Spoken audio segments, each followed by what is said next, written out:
प्रेमाची गोष्ट मालिकेमध्ये येणाऱ्या भागामध्ये तुम्हाला पाहायला मिळेल की मुक्ता ही सागरला सई ही तुझी मुलगी नाहीच आहे असं बोलते। यानंतर सागर टोकाचा पाऊल उचलण्याची मुक्ताला धमकी देताना आपल्याला दिसणार आहे।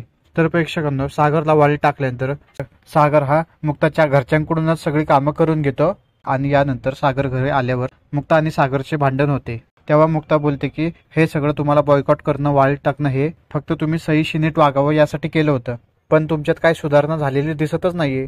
यानंतर सागर भडकतो आणि बोलतो की तू मला शिकवू नको, सईशी कसं वागायचं, कसं बोलायचं, सई माझी मुलगी आहे, मला कळतं सगळं। यानंतर मुक्ता भडकून बोलते की सई ही तुझी मुलगीच नाहीये, जर तुझी मुलगी असती तर तू असं वागलाच नसता। यानंतर सागरला हर्षवर्धनचं बोलणं आठवतं आणि तो खूपच भडकतो। पुढे मुक्ताला बोलतो की तू माझ्या मुलीशी गोड गोड बोलून तिची आई म्हणून मला बोलशील, म्हणून तू काय तुझी आई होत नाही, जर वेळ आली तर तुला या घरातून बाहेर काढायला पण मी कमी करणार नाही असं मुक्ताला धमकी देतो आणि तसाच रागाच्या भरात रूम मधून निघून जातो। असेच नवीन व्हिडिओ पाहत राहण्यासाठी माझ्या चॅनलला नक्की सबस्क्राईब करा। धन्यवाद।